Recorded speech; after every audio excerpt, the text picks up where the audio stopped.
Selamat datang Bapak Ibu. Terima kasih atas kehadirannya.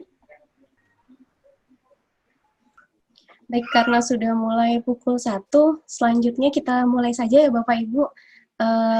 Untuk MC hari ini ada Bapak Dr. Insinyur Muhammad Rahmat Soehartanto, sekaligus sebagai pembuka. Bapak Rahmat Soehartanto, apakah sudah siap Bapak, Pak Tanto? Siap, Bu. Baik, Bapak, karena sudah pukul 1 bisa kita mulai, Bapak. Sambil menunggu Bu Satria sebentar lagi akan join. Baik, bismillahirrahmanirrahim. Assalamualaikum warahmatullahi wabarakatuh. Waalaikumsalam. Waalaikumsalam warahmatullahi wabarakatuh. Pertama-tama kita ucapkan puji syukur kehadirat Allah Subhanahu wa taala karena kita sampai hari ini kita masih diberi kesehatan di suasana pandemi yang cukup membuat kita berjumpa di dalam dengan media online seperti ini. Jadi kami ucapkan terima kasih kepada Bapak Ibu semua yang telah bergabung di acara Open House virtual kita pada siang hari ini. Kata orang, hidup itu dimulai dari benih. Jadi tidak ada kehidupan kalau tidak ada benih, kata Pak Kodir begitu ya. Jadi tidak ada kehidupan. Jadi kita akan selalu tergantung benih, terutama untuk daerah-daerah baru di mana pertanian itu dimulai, mau tidak mau kita harus memulai dari benih. Nah, nanti akan secara panjang lebar akan disampaikan oleh Kepala Divisi Ilmu dan Teknologi Benih tentang ruang lingkup ilmu dan teknologi benih oleh Ibu Profesor Satrias Ilyas, kemudian tentang program studi ilmu dan teknologi benih baik S2 maupun S3 akan disampaikan oleh Ketua Program Studi Ibu Dr. Endah Retno Palupi. Kemudian kami semua staf benih yang hadir di sini akan mendampingi beliau dalam nanti tanya jawab atau diskusi yang kami laksanakan secara langsung saja. Nah, untuk membuka acara ini kami langsung saja kami persilakan Bapak Ketua Departemen Agronomi dan Hortikultura, Bapak Dr. untuk membuka acara ini. Kami persilakan Pak Sugianta. Terima kasih Pak Tanto. Bismillahirrahmanirrahim. Assalamualaikum warahmatullahi wabarakatuh. Waalaikumsalam warahmatullahi wabarakatuh. Dan saya hormati Ibu Kepala Divisi Ilmu dan Teknologi Benih, Ibu Profesor Satrias Ilyas, kemudian Ibu Ketua Program Studi Ilmu dan Teknologi Benih dan Ilmu Benih, juga Bapak Ibu dosen pengampu di program studi ini, Bapak Ibu sekalian yang hadir pada acara opening house ini, kami mau mengucapkan terima kasih sekali atas partisipasinya pada acara siang ini.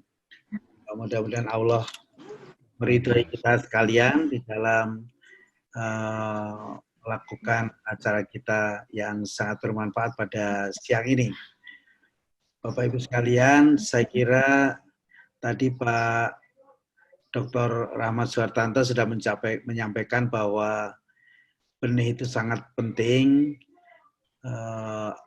Dulu istilahnya Pak Samsud itu sampaikan ke kita adalah benih adalah the beginning of the beginning gitu ya, awal dari segala awal kehidupan dari Pak Tanto sampaikan. Ya memang saya kira kita mengerti bersama bahwa sampai saat ini benih masih menjadi masalah yang cukup besar di negeri kita ini, terutama untuk mencapai produktivitas yang tinggi. Saya kira sejak sekian tahun yang lalu sampai sekarang, penggunaan benih bersertifikat itu masih berkisar antara 60-70% gitu. Jadi permasalahan benih nasional masih menjadi masalah dan itu menyebabkan tingkat produktivitas kita juga menjadi masalah. Oleh karena itu, saya kira ujung dari permasalahan benih tersebut adalah pengembangan ilmu dan teknologi benih. IPB alhamdulillah merupakan satu-satunya universitas di Indonesia yang memiliki program studi benih ini lengkap dari vokasi D3 sampai ke S3. Jadi saya kira kita punya dasar yang kuat untuk pengembangan ilmu dan teknologi benih dari tingkat sains sampai ke terapannya. Oleh karena itu, menurut saya ini menjadi dasar yang sangat penting untuk kemudian mengembangkan berbagai pemikiran, berbagai kajian, berbagai penelitian, berbagai teknologi untuk mendorong permasalahan benih ini menjadi semakin kecil dan akhirnya selesai. Kita tahu bukan hanya benih tanaman pangan, saya kira kita benih hortikultur juga impor, termasuk yang lain-lain. Oleh karena itu, menurut saya program studi benih ini, baik dari vokasi sampai ke S3, itu posisinya menjadi strategis dan sangat sentral. Oleh karena itu, kami selalu mendorong Bapak Ibu di divisi benih untuk selalu mengembangkan berbagai riset ataupun kegiatan-kegiatan lain untuk tetap mengembangkan program studi benih ini, saya kira. Alhamdulillahirrabbilalamin, di IPB ini punya berbagai sumber daya yang sangat kuat.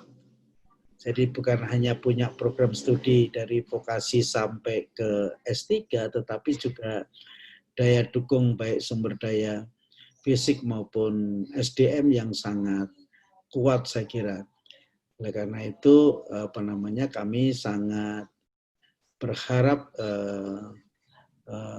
masyarakat luas dan kita terus mendukung perkembangan program studi perbenihan ini, saya kira.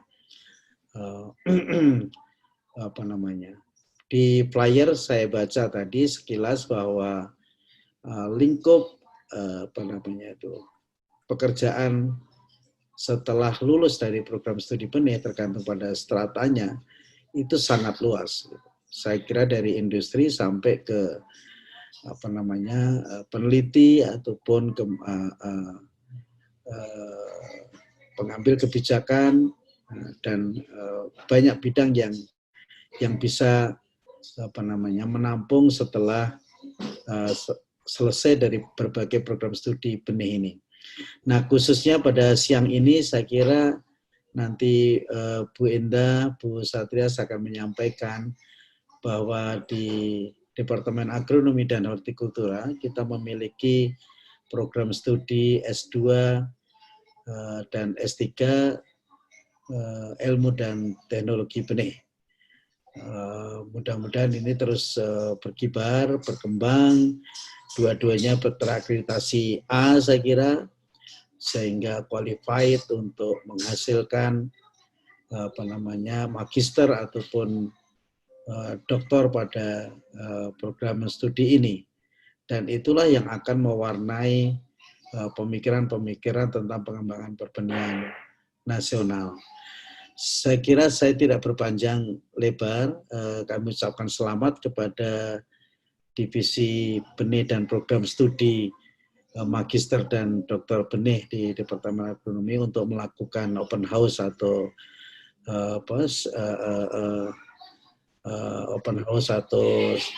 information session, ya, sesi informasi pada hari ini supaya khalayak lebih tahu seperti apakah program studi magister dan doktor ilmu dan teknologi benih di IPB ini, sehingga pada gilirannya teman-teman di lulusan S1 bisa masuk pada program studi ini dan menjadi ahli-ahli benih ke depan. Saya kira demikian, Pak Tanto, terima kasih. Selamat open house. Waalaikumsalam warahmatullahi wabarakatuh. Waalaikumsalam warahmatullahi wabarakatuh. Terima kasih kepada Bapak Dr. Sugianta. Jadi kita langsung saja ke acara berikutnya, yaitu pemaparan dari Ibu Satrias Ilyas, Ibu Profesor Satrias Ilyas, yang akan menjelaskan pada kita semua ruang lingkup yang dilaksanakan di penelitian-penelitian maupun pengajaran yang dilakukan di program studi ilmu dan teknologi benih di IPB ini sejak tahun 70-an sampai sekarang ini. Kami persilakan Bu Satrias. Ya, terima kasih Pak. Oke, Assalamualaikum warahmatullahi wabarakatuh. Selamat siang, Bapak Ketua Departemen kita, Pak Sugianta. Terima kasih sudah berkenan untuk memberikan sambutan pada acara virtual open house dari program studi ilmu dan teknologi benih. Demikian juga untuk teman-teman yang sudah hadir, Ibu Ketua Program Studi, Dr. Endah Retno Palupi, Sekretaris Program Studi, Bapak Dr. Suhartanto, kemudian ada Dr. Eni Widayati, Sekretaris Departemen sekaligus dosen di Program Studi Ilmu dan Teknologi Benih. Demikian pula Bapak Dr. Abdul Qadir ya, yang sudah hadir di sini juga sebagai tim dosen dari Program Studi Ilmu dan Teknologi Benih, juga staf-staf muda di divisi kami, di Divisi Ilmu dan Teknologi Benih. Ada Mbak Okti, ada Mas Chandra Budiman, ada Mas Zamzami. Ya. Sebentar lagi mereka akan studi S3. Jadi ada Bu Mariati Sari yang sekarang sedang ambil S3. Insya Allah tahun ini juga sudah lulus. Insya Allah akan lulus. Nah, di divisi, mungkin tadi Pak Kadip belum menjelaskan.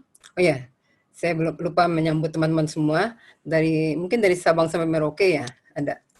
Jadi teman-teman yang mungkin juga alumni dari IPB S1 atau mungkin alumni S2-nya yang ingin studi lanjut di program studi ilmu dan teknologi baik S2 maupun S3. Nanti mengenai program studi akan dijelaskan oleh Ketua Program Studi Ibu Endah. Nah, untuk menunjang pengembangan keilmuan di Departemen Agronomi Hortikultura, kami itu ada 5 divisi.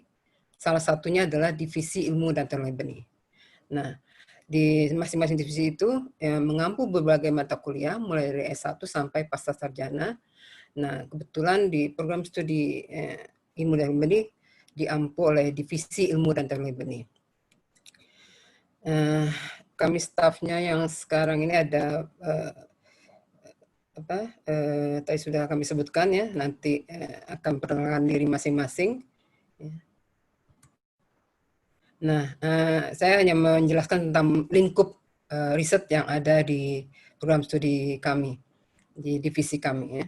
Jadi mengenai kesehatan benih ya, kami sudah pernah melakukan penelitian pada benih cabai ya, yang bisa terserang atau membawa penyakit terbawa benih ya, oleh Clostridium capsicum yang kita kenal sebagai penyakit anthracnosa. Nah, kemudian dengan pendekatan si teknologi, kami mengembangkan biomaterial conditioning atau biopriming, jadi mengintegrasikan treatment dari invigorasi benih dengan agen hayati atau biological agents, sehingga bisa mengendalikan patogen terbawa benih sekaligus tidak mengurangi viabilitas benih, bahkan bisa meningkatkan vigor benih dan eventually bisa meningkatkan hasil. Ini pada cabai, kemudian sudah pernah dipublikasikan ya. Kemudian selanjutnya seedborne pathogen juga yang ada pada benih cabai. Di sini ada Phytophthora blight ya. Ini juga sudah kami presentasikan di International Society for Seed Science Conference di Amerika 2017 dengan timnya. Di sini ada dosen muda di sini Pak Chandra Budiman ya. Nah, ini adalah mahasiswa kami, mahasiswa S2 kami. Ini adalah plant pathologisnya. Jadi kesehatan benih plus rhizobacteria bisa meningkatkan plant growth, mengurangi insiden penyakitnya, bisa meningkatkan mutu benih gitu ya. Dan akhirnya diharapkan hasil juga meningkat. Kemudian ini juga masih Phytophthora sudah lebih ke arah seed coating juga, efeknya by framing bagaimana ini kami tampilkan di ISTA, International Testing Association Seed Symposium di Estonia 2016. Kemudian ini adalah masih pada padi ya, kalau tadi pada cabai, ini pada padi. Ya. Kita tahu bahwa penyakit pada padi yang sudah seluruh Indonesia mungkin ada penyakit ini ya, yang sebabkan yang kita sebut bakteri leaf blight, daun bakteri. Penyebabnya Xanthomonas oryzae, Padovan oryzae. Jadi dia itu karena modus operandinya itu bisa bukan hanya seedborne tapi juga soilborne, bisa airborne juga. Jadi sulit untuk mengendalikannya. Sehingga kami memulai dari bagaimana kalau dia seedborne, jadi dengan mendevelop seed treatment. Ya. Dan ini merupakan rangkaian penelitian yang panjang ya, dengan berbagai hibah penelitian dari Kementan, dari Dikti hingga 2015. Jadi kami biometric conditioning juga plus rhizobacteria pada benih padi sehingga bisa meningkatkan pertumbuhan tanaman dan hasil juga bisa menghemat penggunaan pupuk P. Nah, ini adalah dia sebabnya terbawa benih, tanah, air, bahkan air. Sehingga harus komprehensif mengendalikannya. Dan ternyata dari berbagai hasil penelitian kami bertahun-tahun itu, yang paling bagus, yang paling major utama yang paling berpengaruh adalah seed treatment-nya. Ya, yang bisa menurunkan mengendalikan penyakit. Kemudian ini adalah penelitian kami tentang Bambara groundnut. Jadi ini kacang Bogor mungkin kalau dikenalnya. Ini adalah tanaman atau spesies yang masih underutilized, belum banyak digunakan. Bahkan Balai Penelitian Kacang-kacangan dan Umbi-umbian pun belum menangani ini. Jadi saya menganggapnya sebagai masuk ke dalam hortikultura yang underutilized crop. Sehingga waktu itu dipresentasikan di simposium, underutilized simposium, juga saya kirim mahasiswa saya juga untuk student simposium di Kasetsat University. Ini ada Mbak Widiawati, Mbak Widya. Ya. Ini kami sudah publikasi juga. Kemudian ini masih mengenai Bambara groundnut juga dengan Pak Kodir di sini.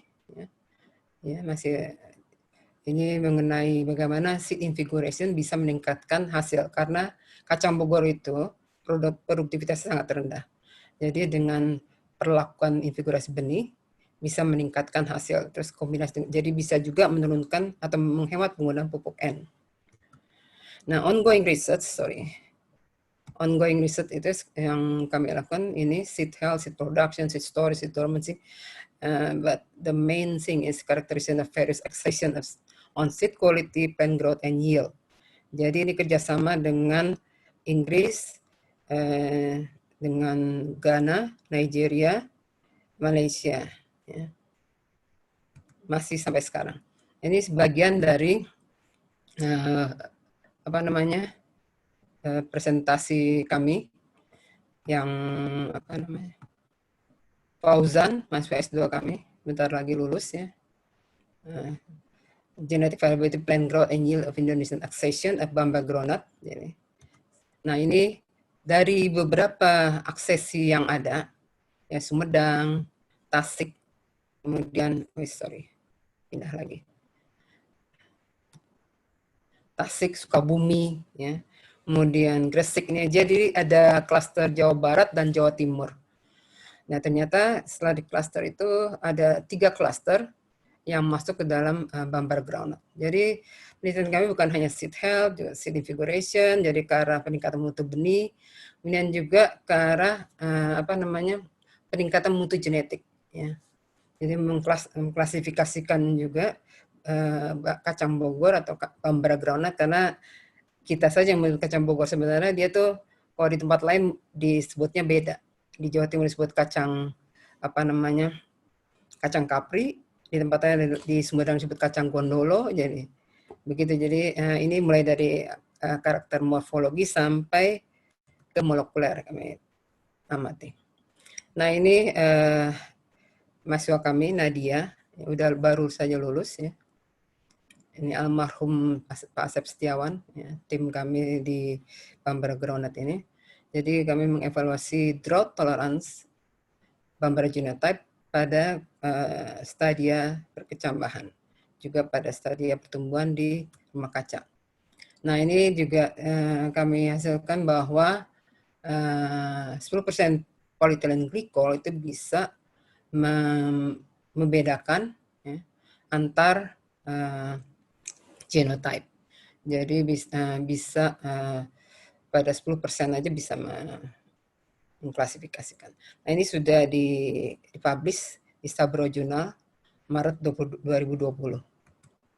Kemudian yang di greenhouse, ya, kami dapatkan bahwa growing medium atau tanah ya, dengan kadar air 60% itu juga bisa membedakan Bambara Groundnut genotype menjadi medium toleran dan toleran dan medium toleran, sensitif, medium toleran, and toleran. Di lapangan kami gunakan NDVI, menggunakan alat green seeker juga. Nah, ini pembagian klasifikasi dari genotype kami itu. Ya, jadi toleran, medium toleran, dan sensitif dari genotype yang ada di Indonesia. Nah, ini sebagai pengabdian masyarakatnya kami juga memberi pemberdayaan petani Bambara Groundnut yang ada di Sumedang. Rencananya tahun ini, kemarin kalau tidak COVID, bulan April itu kami dengan tim juga akan memberikan training ke petani bagaimana bisa budidaya kacang Bogor yang bisa menguntungkan, meningkatkan produktivitas dan juga dari segi ekonominya. Ini dibiayai oleh Bayer, ya, training ini, Bayer dan DuPont dari Texas, narasumbernya dari Amerika dan dari Australia. Dan ini Bu Endah Retnopalupi, ini adalah SOP for the excess production in the lowland. Jadi Bu Endah itu menekuni true seed of shallot, ya. SOP-nya beliau sudah kembangkan bersama dengan mahasiswa bimbingannya untuk dataran rendah. Kemudian, nah ini juga keahlian beliau adalah fokus pada pollen management berbagai tanaman untuk produksi benih hibrida ya, terutama hortikultura yang secara nilai komersialnya tinggi. Nah, ini Bu Eni Widayati, beliau ketertarikannya di seed physiology, seed biochemistry. Ya. Ini ada waktu kami sama-sama ke ISTA meeting, ISTA conference tahun 2016. Bu Eni itu mempresentasikan benih pala, ya, menggunakan molekular analisis, ya, mengklasterkan juga. Bu Eni ini banyak mengerjakan penelitian di benih perkebunan. Ada pala, cengkeh, dan lain-lain. Kemudian ini adalah bagian dari yang beliau tampilkan di ISTA Simposium 2016. Ya. Kemudian juga beliau banyak menekuni tentang uji tetrazolium. Ini ketelitian beliau ya. Ini tidak mudah ya untuk tetrazolium itu bisa bagaimana kita bisa menggunakan uji tetrazolium itu untuk mendeteksi vigor, biasanya kan untuk uji viabilitas. Ini pada benih okra, pada berbagai benih sudah banyak dikerjakan. Nah, ini kita punya alat dulu waktu Profesor Samsud Sajat pertama kali menciptakan alat ini, IPB 771, mungkin yang pernah kuliah di IPB melihat ini. Saya juga menggunakan ini untuk S2 saya dulu. S2 saya dibimbing Prof. Samsul Sajat. Kemudian berkembang lagi, ini alat penunggu daya simpan, kemudian dimodifikasi oleh Dr. Rahmat Suhartanto, ya. Jadi beliau menambahkan simulasi deteksi benih dengan bukan hanya dengan uap etanol 96% seperti yang dikembangkan oleh Prof. Sajat, tapi juga dengan uap panas, ya, sampai 50 derajat Celcius. Dan juga ada mekanisme goncangan benih di sini. Jadi mensimulasi kalau benih itu bisa juga mengalami kerusakan mekanis selama di perjalanan atau pada saat processing. Nah ini tujuannya adalah alat ini kita dapat menduga daya simpan benih apabila diekspos, ya, pada kondisi yang suboptimum. Ya. Kondisi yang di sini kan kalau yang sudah lulusan S2 mungkin mengerti defigurasi, tapi artinya adalah bagaimana kita bisa memsimulasi kemunduran benih yang terjadi secara alami itu kita simulasi secara artifisial. Dan juga Pak Tanto ini mengembangkan non-destructive and rapid method to analyze seed viability and vigor. Mata kuliah yang mendukung adalah mata kuliah biofisik, ya, biofisika benih.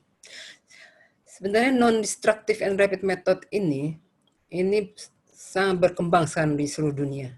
Jadi saya terakhir itu menghadiri seed symposium, seed science conference yang di Amerika tahun 2017, kebanyakan tuh banyak isi tentang non-destructive method. Tambah lagi imaging technology, itu yang juga banyak. Jadi kemudian Pak Tanto ini kan beliau S3-nya dari Wageningen University, ya. Itu memang disertasinya tentang chlorophyll fluorescence, ya, pada benih tomat. Jadi di sini beliau kembangkan lagi kerjasama dengan lab fisik dengan Dr. Akhiruddin Madu.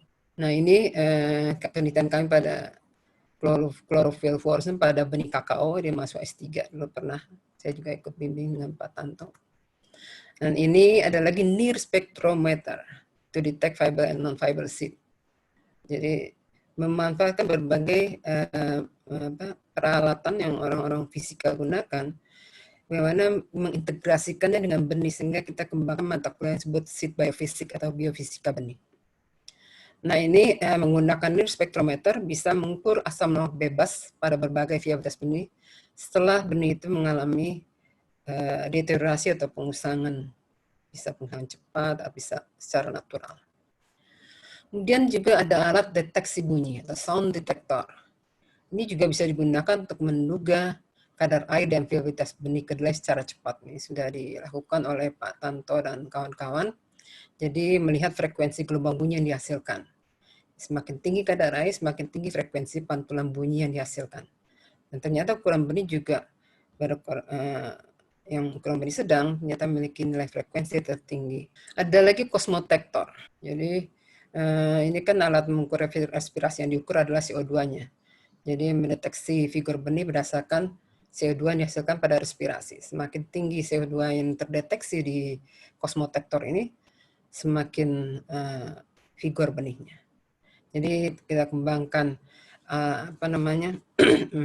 metode uji cepat menggunakan alat-alat yang tersedia di lab fisika IPB dan diintegrasikan dengan benih. Sangat menarik. Nah, sebelum saya beralih ke sini, sebenarnya banyak yang kalau di semuanya akan ditampilkan banyak sekali. Recently yang banyak riset kita juga yang juga mudah, waktunya juga tidak panjang, adalah mengembangkan metode uji single count dari radical emergence. Jadi hanya kalau kita uji daya berkecam itu kan butuh waktu sampai 2 minggu misalnya. Nah ini dengan radical emergence hanya butuh beberapa hari misalnya. Jadi ini yang mendasari kita untuk terus-menerus mengembangkan metode uji yang bisa bisa cepat, simple, mudah dan tidak begitu memerlukan talent atau high skill, tidak perlu misalnya. Nah itu saya pikir itu yang bisa disampaikan untuk seed science research. Imaging technology juga sudah mulai juga dikembangkan di lab benih. Kemudian seed biotechnology, kami juga sudah ada alatnya PCR untuk uji genetik, ya, keragaman genetik pada benih.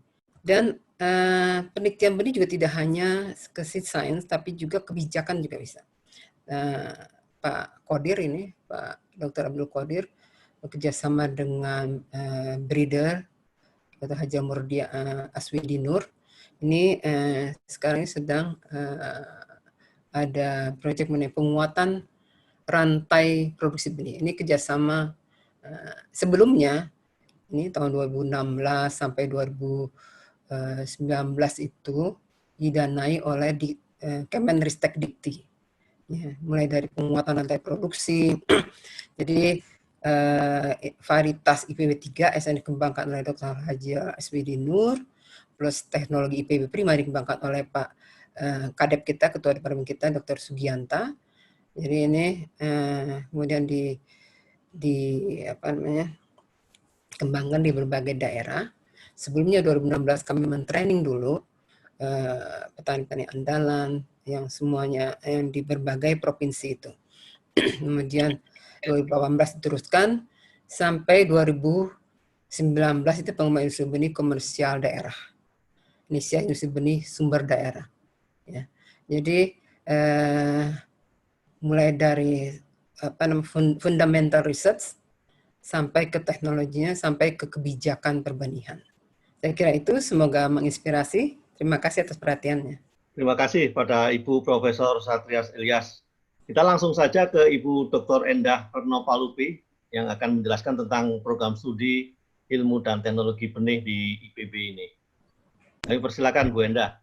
Ya, terima kasih. Selamat siang Bapak Ibu yang bergabung di dalam acara virtual open house ini. Jadi tujuan utama adalah kita ingin memperkenalkan apa itu program studi ilmu dan teknologi benih yang merupakan satu-satunya program studi terkait dengan perbenihan yang ada di Indonesia. Jadi satu-satunya ada di IPB.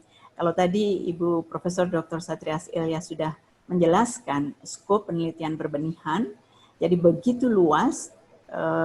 Saat ini saya ingin memberikan informasi mengenai program studi ilmu dan teknologi benih. Jadi benih itu kecil dan indah. Ya, jadi benih itu sumber kehidupan. Nah, ketika kita bicara benih, maka yang utama itu adalah mutu.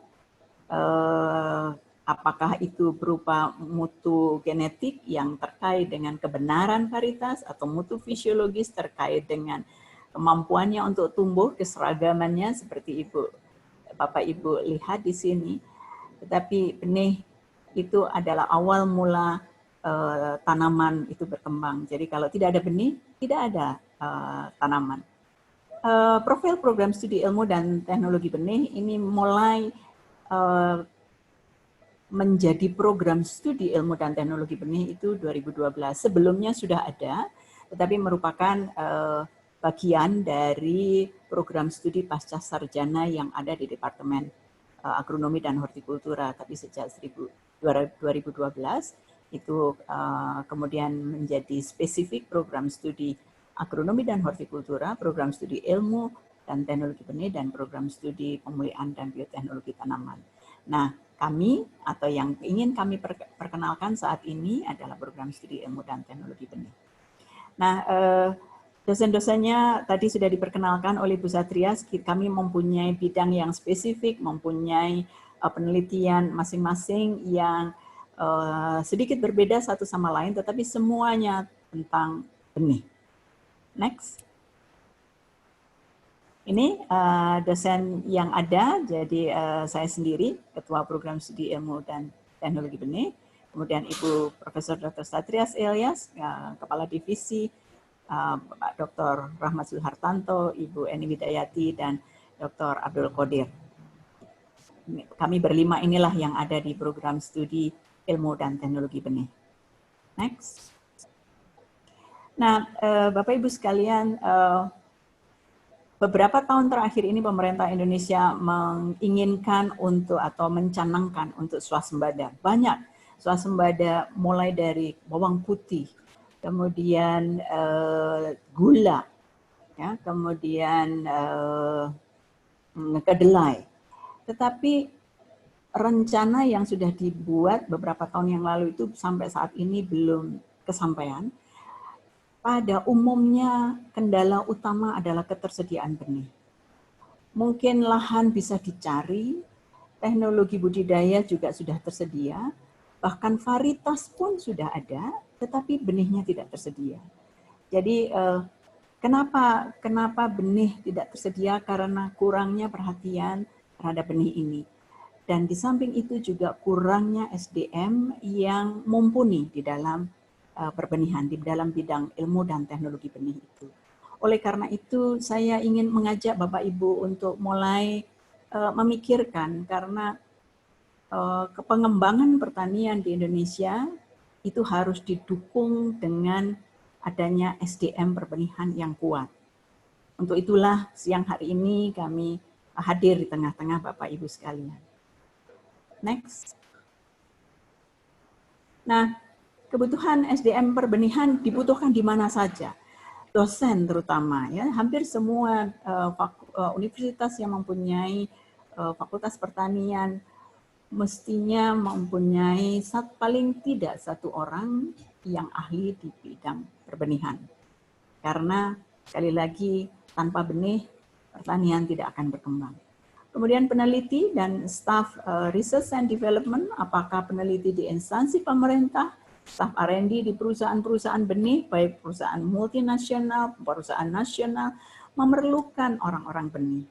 Pemulia diperlukan, varietas baru diperlukan, tetapi tanpa orang-orang yang menangani benih, maka itu akan berhenti di sana. Semua perusahaan benih itu pasti memerlukan orang-orang yang dapat memproduksi benih, dapat memelihara kemurnian genetiknya, dapat menghasilkan benih dengan mutu yang tinggi. Pengambil kebijakan, pimpinan lembaga berbenihan seperti BPMBTPH, bahkan di Kementerian Pertanian ada khusus direktur perbenihan. Dan sayangnya tidak selalu itu diduduki oleh orang yang paham dengan perbenihan. Tetapi ini kesempatan kita untuk betul-betul mendudukkan the right man on the right place. Ya. Jadi saya mengajak Bapak Ibu untuk mulai mendalami bidang ini. Staf UPBS, unit produksi benih sumber, di dalam pada setiap instansi pemerintah, instansi penelitian itu ada unit pengelola benih sumber yang harus menyediakan benih kelas tinggi, jadi benih sumber. Dan itu pasti diperlukan orang benih di sana. Karena untuk memproduksi benih kelas tinggi, tentu saja aturannya lebih ketat. Jadi harus orang yang tahu benih. Pengusaha, konsultan perbenihan tentu saja, ya, beberapa pengusaha, beberapa perusahaan benih nasional itu juga di backup oleh orang-orang yang paham benih. Manajer produksi benih tentu saja. Staf BPTP, nah BPTP ini ada di setiap provinsi dan salah satu tugas dan fungsi BPTP ini adalah memproduksi benih di daerah masing-masing, benih yang terutama yang varietas yang spesifik lokasi, dan ini dikerjakan oleh teman-teman di BPTP, dan oleh karena itu BPTP juga memerlukan orang yang paham dengan benih. Staf Dinas Pertanian penyuluhan tentu saja Bapak Ibu, kalau ada penangkar benih, kelompok tani yang memproduksi benih, pasti diperlukan orang-orang yang paham dengan benih. Dan tentu saja pengawas benih tanaman, ini adalah ujung tombak pengawasan di lapang, ini adalah pengawas benih tanaman, ini betul-betul harus orang yang tahu benih. Kecuali orang yang paham benih, maka pengawasan benih tanaman atau pengawasan benih di lapang baik dari sejak produksi sampai dengan pemasaran akan lemah. Jadi banyak sekali bidang yang memerlukan SDM yang mumpuni di bidang perbenihan. Nah, program studi ilmu dan teknologi benih di IPB yang dibawa di dalam hal ini di bawah Departemen Agronomi dan Hortikultura itu mempunyai 2 strata, yaitu strata Magister Sains atau S2 atau Magister, dan strata S3 atau Doktor. Untuk strata S2 Magister itu dapat ditempuh dalam waktu 2-4 tahun, minimum 2 tahun dan maksimum 4 tahun. Pada umumnya mahasiswa kami sampai saat ini itu lulus sekitar 53 bulan. Jadi 2 tahun lebih sedikit ya, 2 tahun lebih 5 bulan. Nah, itu tergantung keaktifan mahasiswa. Nah, angkatan yang sekarang semester 4 itu harusnya kemarin kalau saya hitung mungkin hampir 50% bisa lulus dalam 2 tahun, tetapi karena tertimpa COVID, jadi ada penelitian yang terputus di tengah jalan dan seterusnya. Jadi mungkin agak molor sedikit. Tetapi Bapak Ibu pada umumnya rata-rata 5 tahun terakhir itu 53 bulan. Jadi Bapak Ibu kalau misalnya tertarik untuk ngambil S2 di program studi ilmu dan teknologi benih, alokasikan waktu sekitar 5 semester. Tapi kalau Bapak Ibu rajin 4 semester bisa. Saya yakin bisa diselesaikan. Untuk doktor 3-5 tahun. Nah, ini ada lulus tepat waktu pasti bisa ya. Dan karena ini adalah cita-cita kita semuanya. Mahasiswanya pasti juga ingin cepat lulus, dosennya juga ingin cepat lulus. Dan kami juga senang kalau Bapak Ibu lulus tepat waktu. Nah, ini mengenai biaya kuliah berdasarkan SK Rektor untuk S2 9 juta per semester dan untuk doktor 12 juta per semester. Nah, ini fasilitas pendukung, beberapa fasilitas yang dapat dimanfaatkan untuk penelitian. Ada seed center yang tadi sudah dijelaskan oleh Bu Satrias, ada fasilitas untuk penelitian molekuler, ada laboratorium fisiologi penyimpanan benih, laboratorium biologi reproduksi dan biofisik benih, laboratorium kesehatan benih, dan unit processing benih. Tetapi kita juga tidak terlepas kemungkinan bekerja sama dengan instansi-instansi pemerintah atau lembaga-lembaga penelitian yang ada untuk bekerja sama apabila ada fasilitas yang saudara-saudara perlukan, tetapi tidak tersedia di IPB. Jadi tidak perlu khawatir mengenai fasilitas, kita bisa bekerja sama dengan berbagai instansi yang ada. Nah, ini beberapa gambar saja Bapak Ibu, penelitian mahasiswa di laboratorium. Ini juga yang kiri bawah itu ketika lulus ya, graduation. Dan yang sebelah kanan itu sekali-sekali kita melakukan field trip, having fun. Field tripnya juga ke objek-objek yang terkait dengan perbenihan, ke instansi-instansi, ke perusahaan-perusahaan untuk memberikan gambaran kepada mahasiswa untuk level industri benih itu seperti apa. Karena di kampus itu kami tidak mempunyai fasilitas di level industri, jadi levelnya penelitian.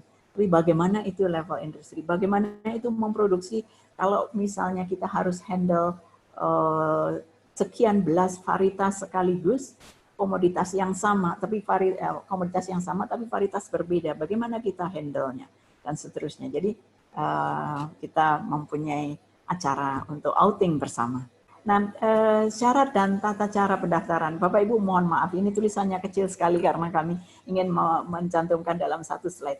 Tetapi intinya adalah semua pendaftaran itu online. Jadi Bapak Ibu yang tertarik untuk masuk ke dalam ke program studi ilmu dan teknologi benih IPB, itu masuk ke webnya Sekolah Pascasarjana IPB dan ikuti saja, di sana ada petunjuknya, persyaratannya juga ada untuk S2 dan untuk S3. Ya, jadi silahkan mendaftarkan, dicek persyaratannya, mohon semua persyaratan dilengkapi, misalnya untuk S2 harus ada ijazah, harus ada transkrip untuk diupload, jadi itu mohon dipenuhi, karena kalau persyaratan tidak dipenuhi, maka kami tidak bisa evaluasi. Jadi berkas-berkas Bapak Ibu tidak akan diteruskan ke program studi apabila ada persyaratan yang tidak dilengkapi. Nah, saya ingin tambahkan bahwa program studi ilmu dan teknologi benih juga menerima mahasiswa tidak hanya di program reguler yang masuk selalu sekitar bulan Agustus begitu ya, mulai, tetapi juga program by research. Nah, program by research itu bisa masuk semester ganjil maupun semester genap. Tapi untuk program by research itu persyaratannya berbeda dengan program reguler. Ya.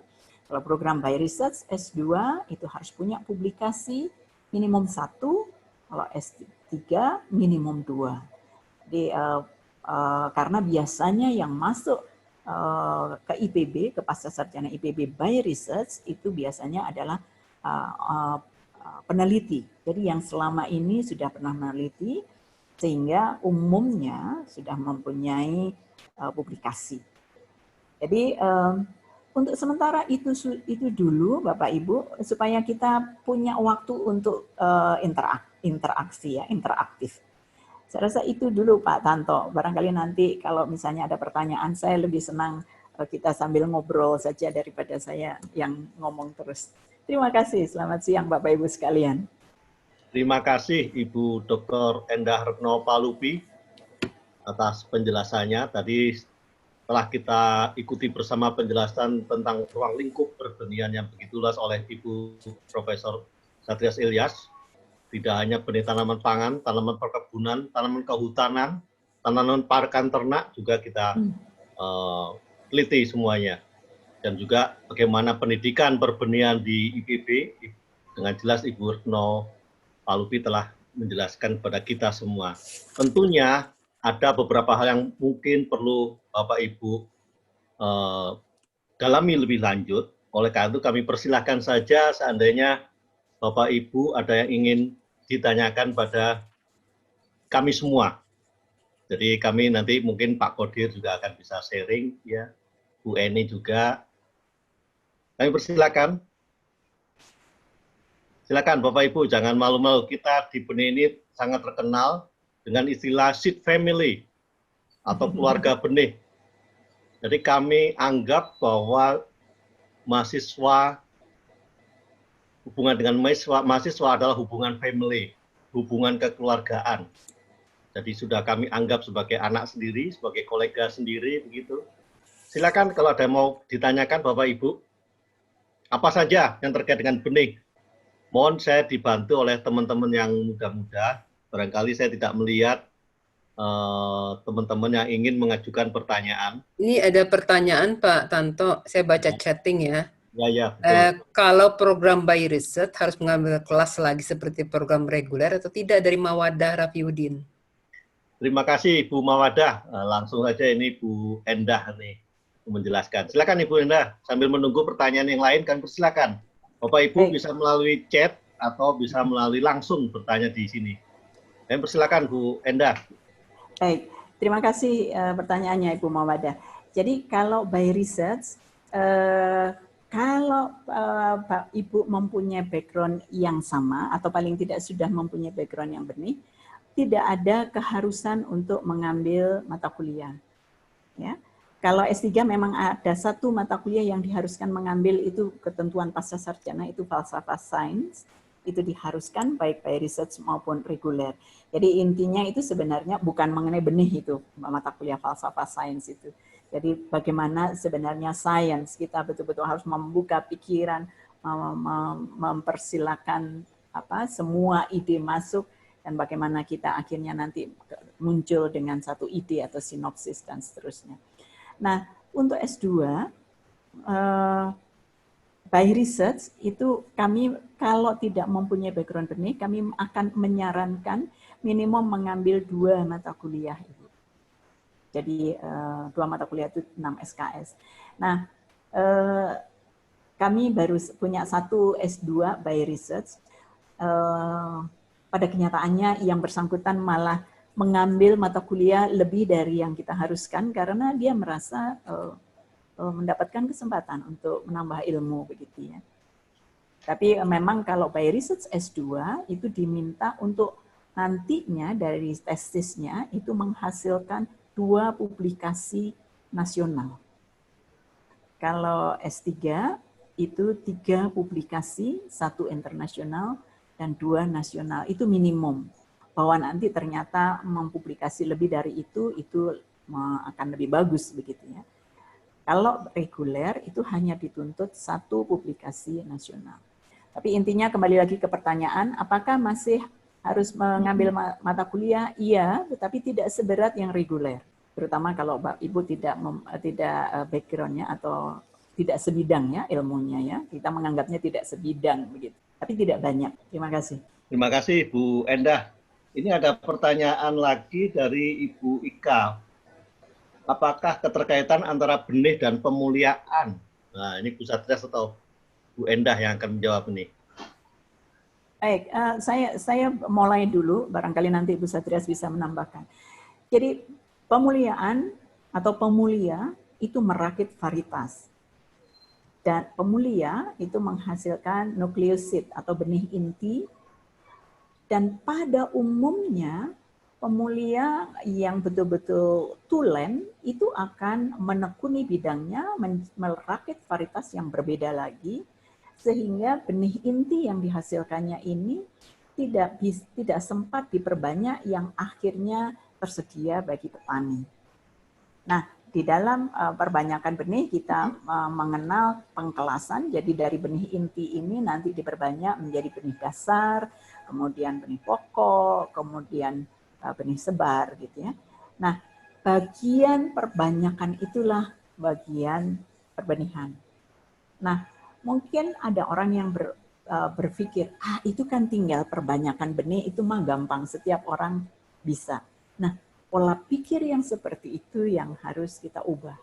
Karena memproduksi benih itu harus memperhatikan atau mempertahankan baik mutu genetik maupun mutu fisiologisnya dan juga mutu patologisnya.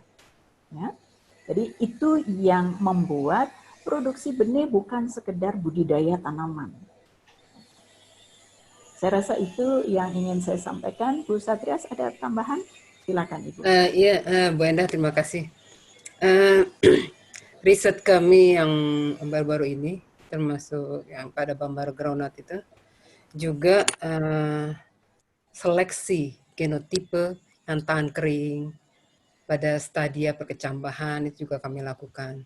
Juga berdasarkan misalnya testa color, warna kulit benih, gitu, yang masuk S2 yang satunya. Juga Bu Eni juga sudah melakukan pada benih palai Bu Eni ya.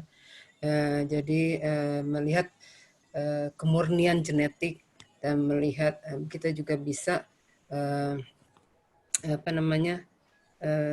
kerjasama dengan dari dosen pemulihan tanaman yang ada irisan antara ilmu benih dan pemulihan tadi yang seperti saya sebutkan, early selection of genotype di stadia percambahan dan juga melihat dari karakteristik benihnya. Ya, jadi itu antara lain. Terima kasih. Dan juga dari segi aspek molekuler juga. Ya. Jadi genetic variability atau kemurnian genetik benih secara molekuler juga bisa kita fasilitasi untuk penelitian itu. Terima kasih. Saya ingin mendengar suara Pak Kodir nih. Barangkali Pak Kodir, silakan Pak Kodir. Baik, terima kasih Bapak-Bapak, Ibu yang saya hormati. Jadi memang kalau kita lihat pertanian itu, kalau pertanian sebagai suatu sistem, itu ada 4 pilar yang menjadi dasar pembangunan, pengembangan, baik ilmu, teknologinya. Yang pertama memang yang paling awal adalah breeding. Kemudian dari breeding, subsistem kedua itu adalah seed. Dari seed baru ke agronomi. Dan yang keempat adalah agroindustri. Jadi kalau ditanya hubungan pemuliaan dan benih, mungkin kita kembangkan tidak hanya pemuliaan dan benih saja, tetapi pemuliaan benih, agronomi, dan agroindustri. Walaupun kita di agroindustri ini agak di nomor 4 kan, karena memang nomor 4 Bu ya. Nah, jadi saya pikir itu sehingga terkait dengan pengembangan keilmuan dan teknologinya juga seperti itu. Sehingga di dalam banyak penelitian untuk terkait dengan breeding dan seed ini memang paling berdekatan. Tetapi di dalam undang-undang, baik yang 2019 maupun yang sebelumnya, itu sudah jelas bahwa ada flow dari breeding, kemudian ke seed, baru ke agronomi, baru ke agroindustri. Seperti itu saja Pak Tanto. Terima kasih Pak Kodir. Nah ini ada pertanyaan lagi terkait D4 ini, diploma 4. Baik dari perkebunan maupun dari D4 perbenihan di Jember sana. Ini bagaimana ini ya, seandainya ingin melanjutkan ya ke S2 Ilmu dan Teknologi Benih ini, biasanya Bu Enda nih. Yang memang sedang kita perjuangkan ini yang dari D4 ini. Silakan Bu Enda. Terima kasih pertanyaannya. Ya, saya juga catat ini. Jadi begini, pendidikan tinggi itu ada 2 jalur yang bisa kita bedakan, itu jalur vokasi dan jalur keilmuan. Nah, jalur vokasi ini yang dulu kita sebut diploma, makanya ada D4. Nah, itu memang ada jalur tingkat pascanya, itu biasanya magister terapan. Ya. Dulu kita pernah punya S2 atau magister terapan ilmu dan teknologi benih. Tetapi karena tidak mempunyai mahasiswa lagi, jadi program studinya tidak saat ini tidak terakreditasi. Nah, jika Bapak Ibu lulusan diploma 4 ini ingin mengambil ilmu dan teknologi benih yang ada di IPB, yang reguler ini, bukan yang magister terapan, sesuai dengan saya tidak ingat SK Menteri Pendidikan nomor berapa, tetapi karena ini berarti alih jenjang, maka IPB mengharuskan lulusan diploma ini mau menempuh penyetaraan. Jadi di samping ijazah D4, tetapi perlu penyetaraan ijazah yang setara dengan S1, tetapi bukan jalur vokasi, jadi jalur keilmuan, untuk bisa mengambil program S2. Jadi itu yang diharuskan, sehingga tidak bisa langsung begitu saja. Sayangnya itu ya. Jadi jika Bapak Ibu ada yang ingin mengambil S2 ilmu dan teknologi benih reguler, mungkin bisa nanti berhubungan dengan Departemen Agronomi dan Hortikultura untuk menempuh penyetaraan itu, mengambil ijazah S1 Departemen Agronomi agar dapat masuk ke program studi ilmu dan teknologi benih S2. Saya rasa itu yang bisa saya jelaskan. Bu Eni, barangkali Bu Eni ada tambahan? Tidak cukup? Okay. Pak Tanto, mohon maaf, ini ada pertanyaan lagi. Kalau S2 teknologi benih itu, apakah skripsinya harus tentang benih juga? Tidak, ya tidak harus. Boleh saya jawab sekarang, Pak Tanto? Ya, silakan Bu, silakan Bu. Ya, kebetulan saya baca pertanyaannya. Tidak perlu. Jadi S1 dari agroteknologi belum tentu penelitiannya tentang benih, mungkin tentang budidaya, mungkin juga tentang pengolahan produk pertanian, ya, karena agroteknologi. Silahkan saja mendaftar. Nanti tentu saja semester pertama Bapak Ibu akan diminta untuk mengambil mata kuliah benih yang nanti bisa membuka wacana S2-nya penelitiannya harus benih, tidak bisa tidak, gitu ya. Karena ini adalah program studi ilmu dan teknologi benih, maka S2-nya penelitiannya harus benih. Terima kasih Pak Tanto. Baik, juga ada pertanyaan serupa juga, yang D4 yang sekarang sedang bekerja freelance di lembaga riset sebagai asisten peneliti, apakah juga bisa mengambil S2 benih yang by research? Nah, bisa langsung saya jawab, Pak? Boleh, ya? boleh. Ya, jadi sekali lagi Bapak Ibu, program by research itu di samping syarat ijazah dan seterusnya, itu ada syarat kalau Suaranya ngambil S2. tidak kedengaran. Oh, tidak kedengaran ya? Suara saya, Pak, yang tidak kedengaran. Halo, kedengaran kah? Kedengaran, Bu. Kedengaran, Bu. Terdengar, Ya. Ibu. Terdengar ya, baik. Jadi saya ulangi lagi. Untuk program by research, ya, S2 by research, maka di samping persyaratan administrasi yang berlaku untuk semua program studi atau semua program, untuk by research S2 diminta bahwa saudara sudah mempunyai publikasi minimum 1. Dan itu tidak harus Bapak Ibu sebagai penulis pertama. Sebagai penulis kedua, ketiga, itu boleh. Tetapi sudah punya publikasi, itu syaratnya. Jadi kalau Bapak Ibu itu D4 yang sudah bekerja, menjadi peneliti, menjadi asisten peneliti, sudah pernah meneliti, dan kemudian punya publikasi, silahkan daftar by research.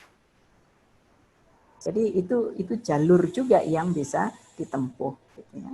Tapi kalau D4 fresh graduate mendaftar ke program reguler itu agak sulit. Jadi bukan agak sulit, harus menempuh penyetaraan lebih dahulu. Baik, Bu, langsung saja ini pertanyaannya masih banyak. Ya, Pak.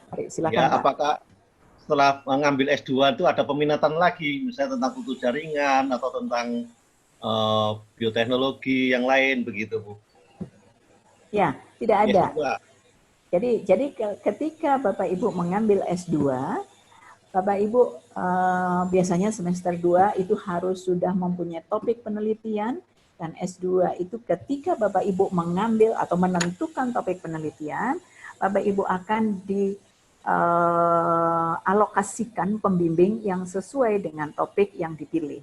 Nah, pilihan topik penelitian itu bukan minat, atau artinya begini, topik itu bebas Bapak Ibu menentukan, dan itu tidak diatur oleh IPB sebagai minatnya. Tentu saja kalau Bapak Ibu minatnya nanti ke bioteknologi, kami akan cari pembimbing yang bidangnya memang bioteknologi. Gitu ya. Kalau minatnya itu tentang fisiologi benih, nanti kami akan alokasikan atau akan carikan pembimbing yang bidangnya adalah fisiologi benih. Jadi itu bukan minat, tetapi terkait dengan topik penelitian yang disukai.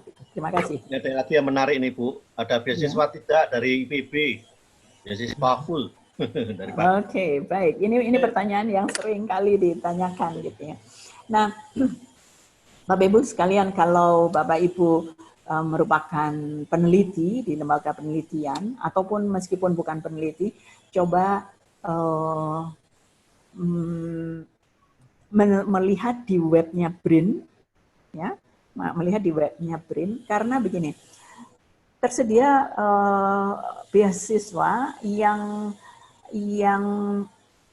aplikasinya atau mendaftar untuk mendapatkan beasiswa itu melalui LIPI. Dan itu tersedia bagi siapa saja. Ya. Jadi bahkan dari instansi yang berbeda pun boleh mendaftar untuk mendapatkan beasiswa itu. Nah, beasiswa itu hanya berlaku untuk 4 semester. Jadi 4 semester harus selesai untuk S2, untuk doktor 6 semester. Nah, itu salah satu kemungkinan. Ya. Kemungkinan lain kalau Bapak Ibu adalah dosen, bisa mencari atau mencoba untuk mendapatkan beasiswa dari Kemendikbud, PPDN, ya, istilahnya itu beasiswanya. Ya. Silahkan, itu bisa. Bisa juga LPDP. Ya. Ada mahasiswa kami yang mendapatkan beasiswa dari LPDP. Nah, ada juga mahasiswa yang mendaftar dengan biaya sendiri, tetapi setelah masuk, kemudian ada beberapa skema bantuan penelitian yang tersedia di IPB. Itu biasanya hibah penelitian magister, ada istilahnya begitu, ada hibah penelitian doktor, gitu ya. Nah, bersyukur bahwa beberapa mahasiswa program studi ilmu dan teknologi benih, baik S2 maupun S3, mendapatkan bantuan penelitian itu. Jadi itu tidak full, itu sifatnya hanya untuk penelitian. Itu plafonnya sekitar 60 untuk S3, S2 sekitar 40. Jadi itu hanya untuk penelitian saja. Jadi sebenarnya ada banyak tersedia beasiswa, hanya saja memang kita harus rajin mencari kemungkinan-kemungkinan itu dan persiapkan diri untuk mendapatkan beasiswa itu. Karena kadang-kadang syaratnya itu sinopsis, tapi sinopsis harus dibuat sebagus mungkin, proposal dibuat sebagus mungkin, semenarik mungkin, supaya Bapak Ibu dapat mendapatkan beasiswa itu. Terima kasih. Ya, terima kasih Bu Endah. Ini ada yang menarik ini untuk Bu Eni ini. Saya belum dengar suara Bu Eni. Bagaimana Pak Tanto, ini ada masukan. Praktikum dan penelitian di teknologi benih di masa pandemi. Wah. Di masa pandemi. Baik Pak Tanto, terima kasih. Jadi kalau untuk pelaksanaan kuliah dan praktikum, sesuai dengan ketentuan, baik itu kemarin Mas Menteri presentasi di tentang masa pandemi ini, jadi semester ganjil 2020-21 itu seluruhnya full daring. Jadi kuliah akan dilaksanakan secara daring, kemudian untuk praktikum-praktikum ini juga akan diberikan secara daring. Nah, ini memang tantangan bagi kami, dosen-dosen, bagaimana membuat praktikum daring yang menarik serta bisa kompetensinya itu terpenuhi, terutama untuk praktikum-praktikum yang dilaksanakan di laboratorium maupun praktikum-praktikum yang di lapangan. Jadi untuk saat ini semester ganjil memang ditetapkan daring. Kemudian yang mahasiswa saat ini sedang penelitian di laboratorium atau lapang, karena mahasiswa pasca itu jumlahnya sedikit, maka untuk mereka yang saat ini tugas akhir, itu bisa melaksanakan di lapang maupun di laboratorium, tentu dengan mentaati protokol kesehatan terkait dengan COVID-19. Demikian Pak Tanto. Terima kasih. Ini ada pertanyaan untuk Bu Satrias nih, dari Profesor Raihani Wahdah. Ini teman saya ini, Bu Raihani. Bagaimana Bu Raihani kabarnya? Di universitas mana? Alhamdulillah Pak Tanto. Di Banjarmasin ini. Jadi banyak alat-alat yang diciptakan oleh IPB begitu. Apakah sudah dijual atau dipasarkan kemana begitu Bu Endah, Bu Satrias? Apakah ada daftar harganya begitu? Assalamualaikum Bu Satrias. Waalaikumsalam Bu Raihani, apa kabar? Alhamdulillah. Nanti ini aja ya, japri aja ya. Boleh. Ya, jadi memang ada beberapa alat yang kami kembangkan seperti germinator, ya, baik yang besar maupun yang kecil, yang di IPB 732B, kemudian yang besar itu IPB 7721, kemudian alat pengepres kertas, juga seed divider juga. Mungkin juga Pak Tanto mengembangkan apa namanya itu, alat pengering benih, terus kemudian alat pengusahaan cepat. Nanti kalau tertarik silakan, karena kalau panjang lebar nanti kasihan pertanyaan yang lain. Iya, baik. Iya, terima kasih Bu Satrias. Terima kasih Bu Raihani. Ya, nanti sama Pak Tanto saya kontak-kontak ya. Oke. Ada yang bertanya lagi nih, apa perbedaan mahasiswa reguler dan by research dari segi perkuliahan maupun penelitian? Baik. Nah, ini ke Bu Endah lagi nih. Bu Endah. Terima kasih. Pertanyaannya sangat-sangat aplikatif ya. Ini untuk semua. Jadi gini, pada dasarnya awalnya IPB menerima mahasiswa by research itu karena ingin mengakomodir peneliti yang mempunyai kesempatan untuk penelitian di instansinya, tetapi tidak mempunyai cukup banyak keleluasaan kuliah, begitu ya. Jadi IPB ingin mengakomodir seandainya penelitian itu bisa dipublikasi dan kemudian mahasiswanya ini mendaftar. Jadi penelitian di instansinya itu bisa dimanfaatkan sebagai penelitian dia selama studi, begitu. Nah, jadi itu intinya tadinya awalnya kenapa by research itu diadakan. Tetapi karena tersedia beasiswa dari LIPI untuk siapa saja sehingga itu bisa saja dimanfaatkan oleh siapapun. Sehingga akhirnya IPB membuat rambu-rambu. By research itu harus orang yang sudah punya publikasi. Jadi logikanya orang yang sudah punya publikasi itu adalah peneliti. Kalau kita bekerja di perusahaan misalnya, kemungkinan kecil sekali kita punya publikasi, begitu ya. Nah, bagaimana tentang aturan mengenai mata kuliah yang diambil? Tentu saja by research lebih sedikit, ya. By research lebih sedikit. Bahwa kita menyarankan Bapak Ibu untuk mengambil mata kuliah tertentu yang terkait dengan penelitian yang akan dilakukan, itu sebenarnya berupa saran. Itu pasti kami akan sarankan. Kalau penelitiannya tentang dormansi, saya akan menyarankan atau paling tidak membujuk dengan sangat mengambil mata kuliah fisiologi dan biokimiawi benih. Jangan sampai tidak mengambil mata kuliah itu atau analisis mutu benih kalau penelitiannya itu tentang dormansi, karena nanti akan sulit menulisnya, begitu ya.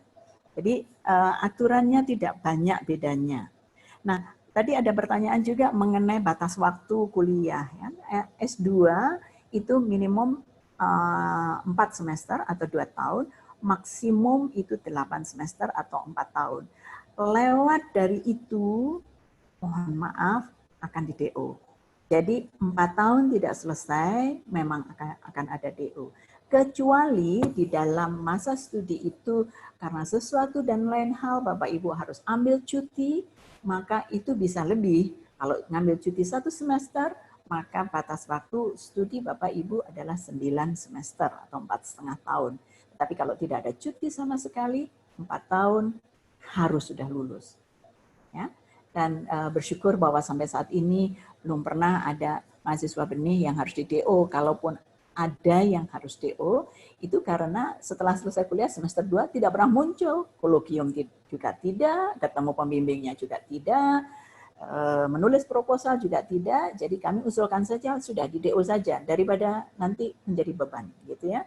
Karena tidak pernah muncul, menghilang, dihubungi juga tidak bisa, begitu ya. Ada yang begitu memang. Tapi bukan karena tidak berhasil menyelesaikan studinya setelah dia mengerjakannya dengan tekun. Jadi kasusnya agak berbeda. Saya rasa itu, Pak Tanto. Terima kasih, Bu Endah. Ini sekaligus menjawab pertanyaan Ibu siapa tadi, saya sudah terlewat, bahwa apakah kalau lebih dari 3 tahun di DO atau tidak, gitu. Sudah dijawab oleh Bu Endah dengan jelas ya. Iya, tidak 4 tahun. di DO, Bu. Ya, 4 tahun.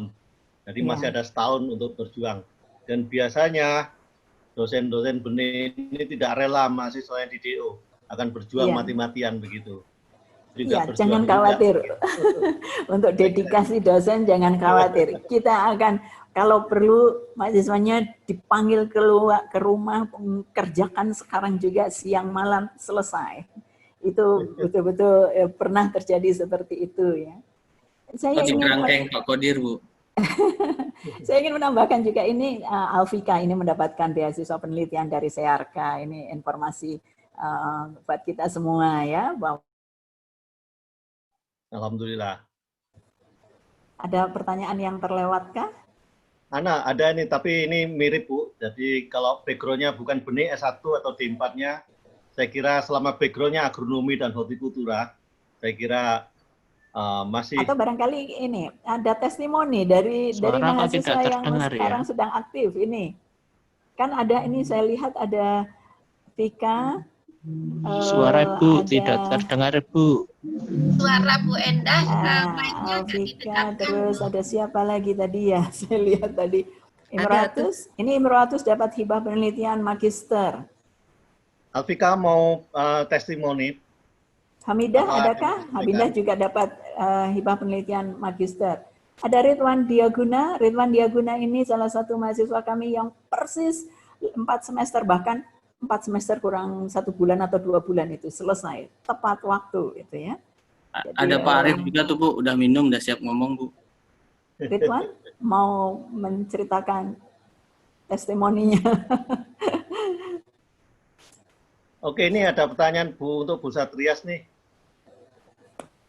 Apakah ada peluang bagi mahasiswa Silakan untuk Pak Tanto. di bidang Nah kacang ini ada Pak bambu? Aulia Hasan dari Kebun Raya. Ini adalah mahasiswa S2 kami by research ya. Pak Aulia ini. Ya Bu Enda, ini ada pertanyaan untuk Bu Satrias. Apakah ada peluang bagi mahasiswa untuk riset di bidang komoditas kacang bambara? Saya kira Silakan Pak Tanto atau saudara-saudara yang ingin menambahkan boleh saja. Ini kita ngobrol saja. Mungkin pengalaman mahasiswa juga Saya pikir Bu lebih Enda nggak mendengar deh. ya Bu Enda mungkin ya, tidak mendengar intinya. Iya ya. Lebih hands on begitu untuk diceritakan bagi saudara-saudara atau Bapak Ibu yang sedang mempertimbangkan untuk mendaftar ke program studi ilmu dan teknologi benih. Oke, tadi ada pertanyaan dari Mbak Higa ya, tapi udah saya jawab itu di chat ya. Mbak Higa ini kan yang di Jinbank Balit Biogen kan? Kalau nggak salah. Jadi bisa saja untuk karena komoditi Bambara Granat masih terus kami teliti. Belum Halo tuntas. saudara-saudara, ada yang ingin cerita? Bu Iya, Endah, saya kangen loh sama kalian. Biasanya ketemu di kampus. Pak Tanto. Ya, halo. Bu Bisa Enda mungkin tunggu menambahkan? dulu. Ya, ya. Ya. Ada mungkin Vika mendapatkan bisa cerita beasiswa bagaimana dapatkan beasiswa Siarka. Adalah Pak Arif. Karena Pak Arif pakai akunnya Mbak Gimana Alfika. dulu daftarnya? Vika, kamu masih mute. Mic-nya. Bu Enda tolong di-unmute. Bu Enda di-mute dulu, bentar moderator, mohon info. Mohon maaf Bu Enda, saya mau mengkonfirmasi. Yang mendapat beasiswa CRK itu Pak Arif. Tapi Pak Arif komentar menggunakan namanya berubah, akunnya Alfika. Padahal yang dapat beasiswa Pak Arif, Bu. Iya, enggak masalah. Dan saya. Alfika mau nangis. Alfika juga bisa daftar. Oke. Masih ada pertanyaankah Bapak Ibu? Kalau enggak, kita akan siarkan. Mau tambahkan boleh? Silakan. Boleh Bu Eni. Begini, tadi ada pertanyaan kalau tidak salah untuk masuk di program studi. Apakah masih ada yang ingin ditanyakan? Itu sebetulnya bisa juga dari luar program studi agronomi atau agroteknologi. Bisa ada mahasiswa kami yang berasal dari teknologi pangan. Ada lagi saya lupa ya, tapi kalau berasal dari latar belakang yang berbeda seperti misalnya teknologi pangan, itu masuknya di percobaan Bapak Ibu. Jadi kalau pada semester 1 IPK-nya bisa 3,0, maka selanjutnya bisa diteruskan. Tetapi dalam masa percobaan apabila kurang dari 3,0, maka terpaksa IPB itu tidak melanjutkan studi Bapak Ibu sekalian. Pengalaman kami Ibu Dina yang dari dari BPMBTPH, beliau itu S1-nya teknologi pangan, tetapi setelah masuk di program studi ilmu dan teknologi benih nilainya sangat bagus sehingga kalau tidak salah ingat lulusnya juga bisa cepat. Ya, demikian Pak Tanto, terima kasih. Terima kasih. Saya kira hampir semua pertanyaan sudah dijawab oleh para Bapak Ibu semuanya. Jadi mungkin sebelum kita akhiri sesi ini, itu ada sekedar video singkat tentang kehidupan kampus mahasiswa ilmu dan teknologi benih. Kami persilakan Pak Zamzami atau Pak Chandra.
Baik, Bapak Ibu, terima kasih atas segala perhatiannya.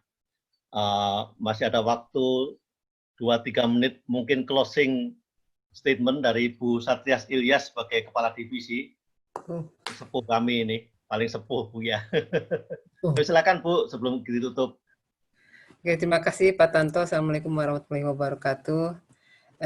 Terima kasih sudah memoderatori, menjadi MC bagi acara ini. Saya senang di sini dengan virtual open house kita bisa bertemu dengan mahasiswa mahasiswa yang sekarang sedang studi di program studi ilmu dan benih. Di sini ada Pak Arif dari Medan, ya S3 sedang penelitiannya di sana. Ini ada Emma yang membuat video tadi, ya. Imratus ada Alfika, Dia dan lain-lain, Belangi. Saya lihat sini mahasiswa yang sedang ongoing. Kemudian ada juga yang sudah lulus dan juga calon mahasiswa di sini. Terima kasih atas kehadirannya. Semoga tadi membuka wawasan Bapak Ibu semua, teman-teman semua untuk bergabung bersama kami. Ini ada Bu Kambang baru muncul. Bu Kambang Vetrani dari mana tuh? Palangkaraya. Dulu masuk S2 saya zaman tahun 2005 ya. 2004-2005. Jadi ini merupakan silaturahim yang pertama dilakukan secara virtual.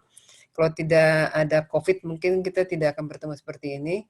Dan ini baru pertama kalinya sebenarnya kita promosi ke teman-teman gitu, belum pernah dilakukan selama ini gitu.